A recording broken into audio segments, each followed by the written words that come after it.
जय गुरुदेव, जय श्री गणेश, जय भोलेनाथ, हर हर महादेव।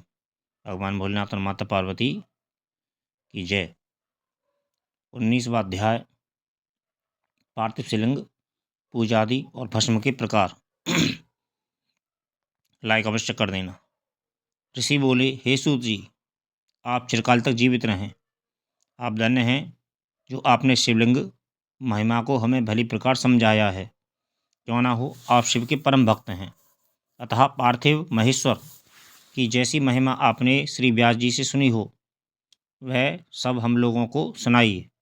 सूत जी बोले, हे ऋषियों, आप लोग सुने। मैं आपकी भक्ति तथा आदर से प्रसन्न होकर शिव के पार्थिव लिंग की महिमा का वर्णन करता हूँ।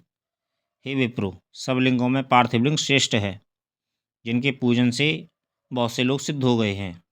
ब्रह्मा, विष्णु और कितने ही ऋषियों के पार्थिव लिंग के पूजन से मनोरथ पूर्ण हुए हैं।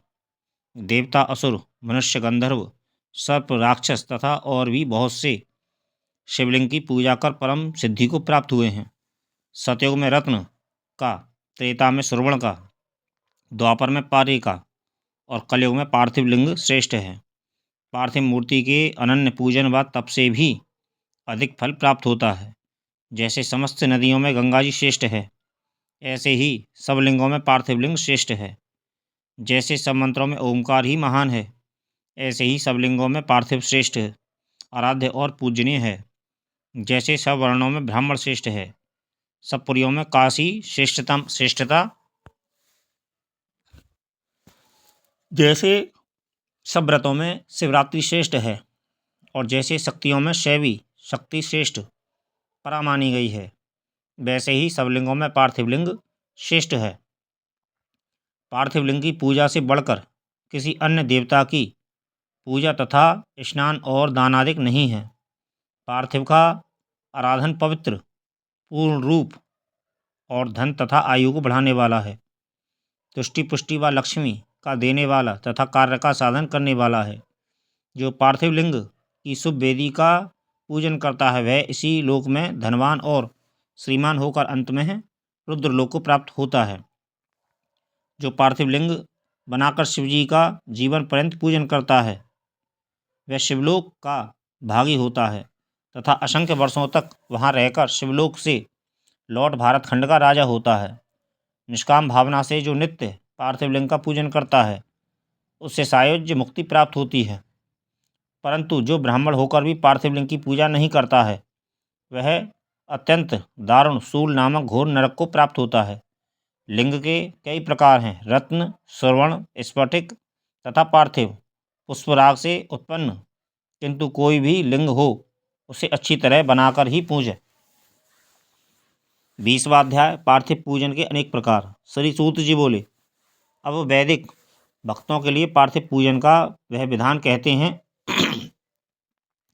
जो उन्हें भुक्ति मुक्ति को देने वाला है। वेद सूत्रों की विधि से स्नान एवं विधि पूर्वक संध्या कर फिर ब्रह्म यज्ञ कर पीछे तर्पण करे तथा संपूर्ण नित्य कर्मों को करके शिव स्मरण पूर्वक भस्म तथा रुद्राक्ष तो पहले ही धारण कर लेवे, फिर भक्ति पूर्वक श्रेष्ठ पार्थिव लिंग की वेदोक्त विधि से भली प्रकार पूजन करे। किसी नदी के तट पर, पर्वत पर, जंगल में, शिवालय या पवित्र देश में पार्थिव पूजन करना उचित है। शुद्ध देश में उत्पन्न हुई मिट्टी को रत्न से लाकर सावधान हो शिवलिंग की पूजा करनी चाहिए। मृतिका को जल से शुद्ध कर धीरे धीरे उसके पिंड बनावे, फिर वेद मार्ग द्वारा सुंदर पार्थिव लिंग की रचना करे। नमः शिवाय इस मंत्र से पूजन सामग्री का शोधन करे।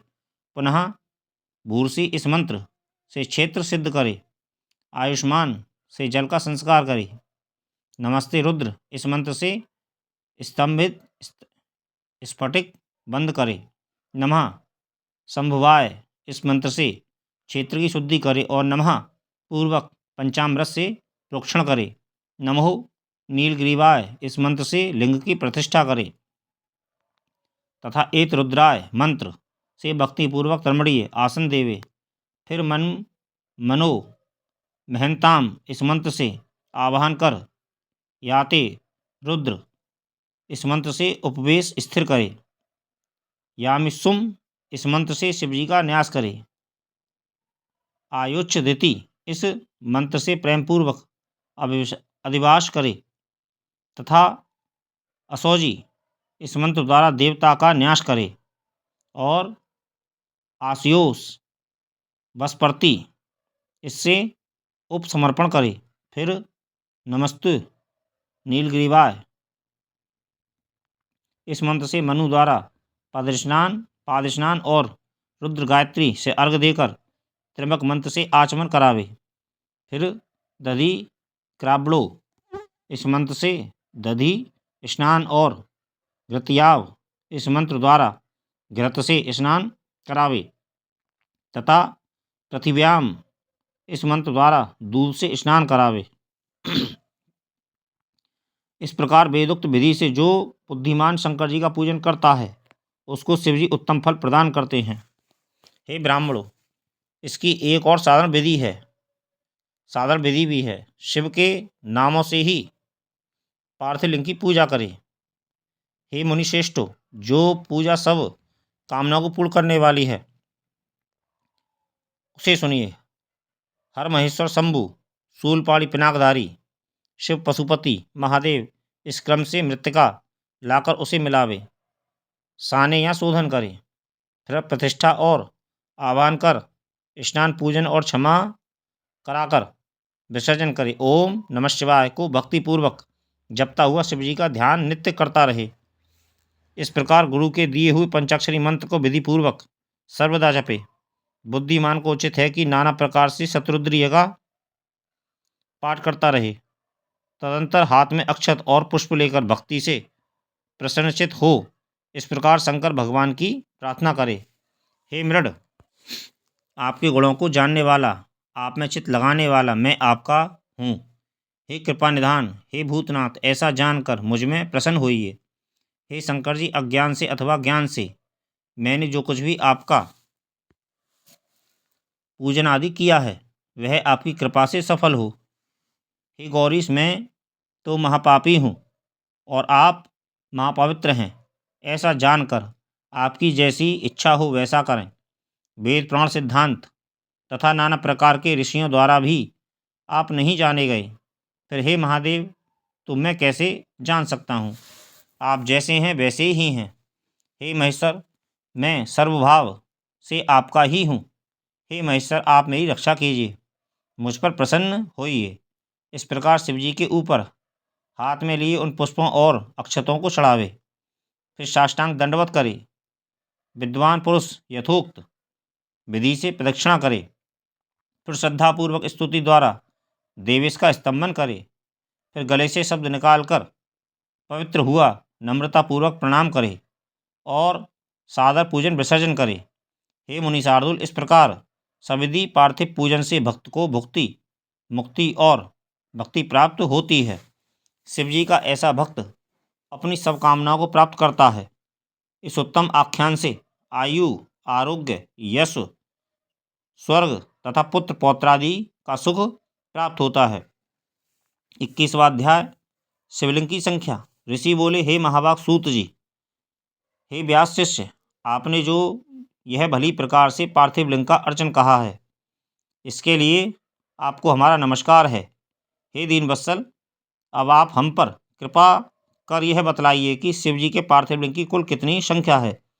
सूत जी बोले, हे ऋषियों, पार्थिव लिंगों की संख्या कामना के अनुसार कही गई है। विद्यार्थी पुरुष प्रीतिपूर्वक सहस्त्र पार्थिव शिव का पूजन करे, ऐसा करने से उसका मनोरथ पूर्ण होता है। धन का इच्छुक 500, पुत्र का इच्छुक 1500 तथा वस्त्र का चाहने वाला 500 पार्थिव लिंग को बनाकर पूजे।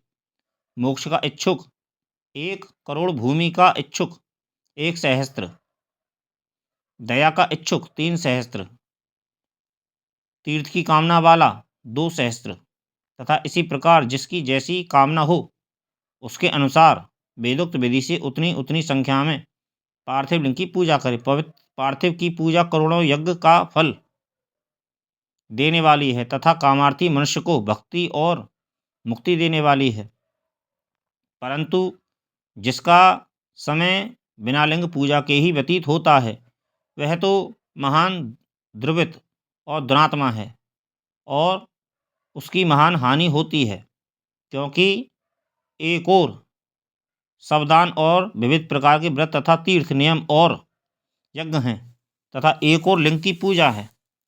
कलयुग में और लोक में तो लिंग पूजा ही श्रेष्ठ कही है, इसके समान दूसरा कुछ नहीं है।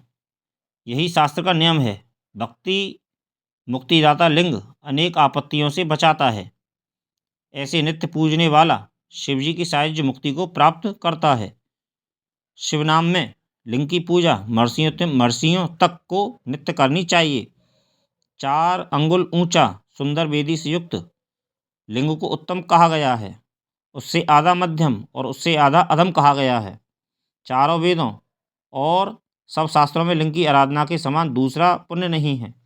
विद्वान को उचित है कि वह सब कर्म जालों को छोड़ कर नित्य एक लिंग की ही पूजा करे, क्योंकि लिंग का अर्चन करने से संपूर्ण स्थावर जंगम जगत पूजित हो जाता है।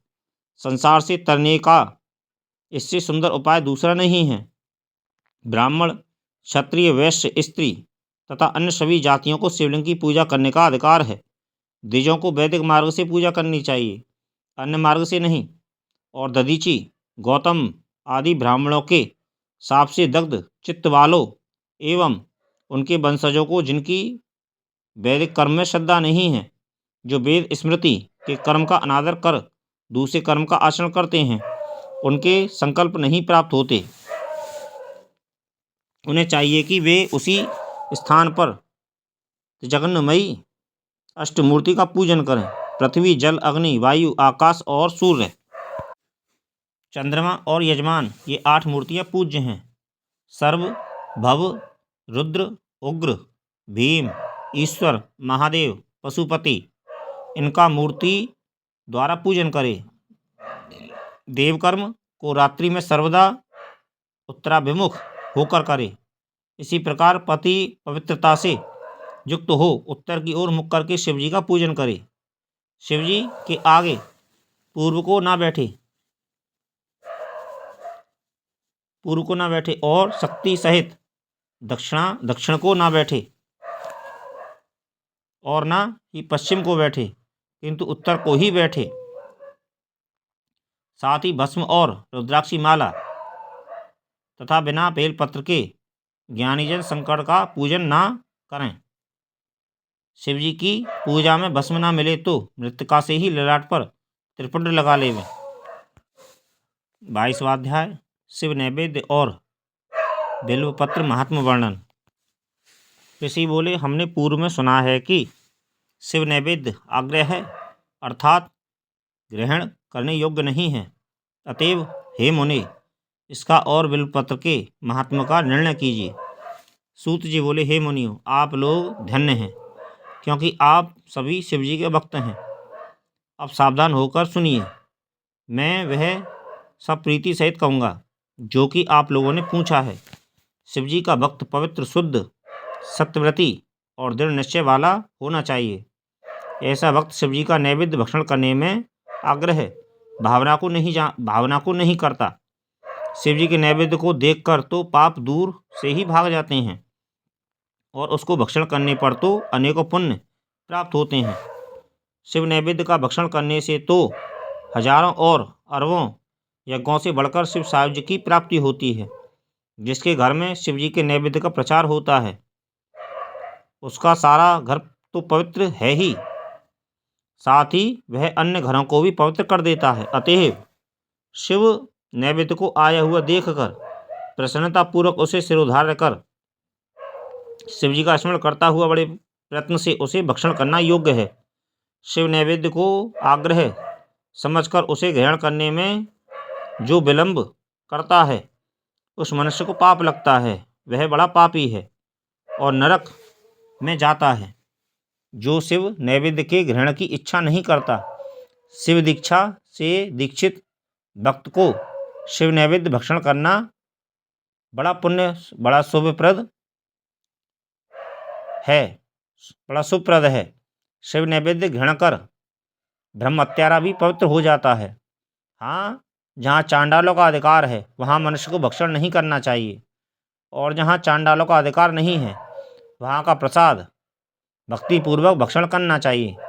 बाणलिंग, लोहलिंग, सिद्धिलिंग, सिद्धिलिंग और स्वयंभूलिंग तथा संपूर्ण प्रतिमाओं में चांडाल का अधिकार नहीं है। हे मुनीश्वरों, लिंग के ऊपर का द्रव्य अवश्य ही आग्राह्य है, किंतु जो लिंग स्पर्श से अलग है वह पवित्र है। हे मुनियों, यह तो मैंने आप लोगों से शिव नैवेद्य का निर्णय कहा। अब बिल्व पत्र का महात्म्य सुने। यह बिल्व महादेव जी का स्वरूप है और इसकी देवताओं ने भी बड़ी स्तुति की है।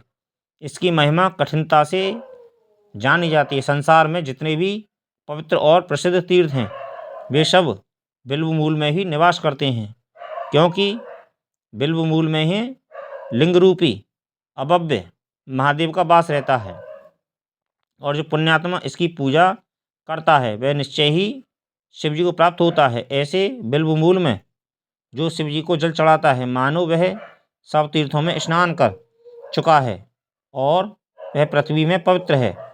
जो मनुष्य बिल्व मूल को गंध पुष्पादि से पूजता है वह शिवलोक को प्राप्त होता है तथा उसे संतान और सुख की वृद्धि होती है। जो आदरपूर्वक बिल्व मूल में दीपक जलाता है तथा उसकी शाखा को लेकर हाथ से उसके नवीन पत्ते ग्रहण कर बिल्व की पूजा करता है वह सब पापों से छूट जाता है। तथा जो बिल्व मूल में किसी से भक्त को भक्तिपूर्वक भोजन कराता है उसे एक के भोजन का करोड़ों गुना फल होता है। जो बिल्व मूल में दूध घी सहित अन्न किसी से भक्त को देता है वह कभी दरिद्र नहीं होता। हे विप्रो, इस प्रकार का बिल्व पूजन प्रवृत्ति और निवृत्ति दोनों धर्म वालों के लिए उत्तम है। ये तुम्हारा 17वां अध्याय समाप्त हुआ है और 22वां अध्याय समाप्त हुआ है, और उसके बाद में 23वां अध्याय आएगा और उसकी कथा आप लोगों को कल सुनाई जाएगी। और इसी बात पर बोलेंगे हर हर महादेव और जय श्री गणेश। लाइक अवश्य कर देना, इतनी प्रार्थना मेरी अवश्य है आप लोगों से। हर हर महादेव, जय गुरुदेव।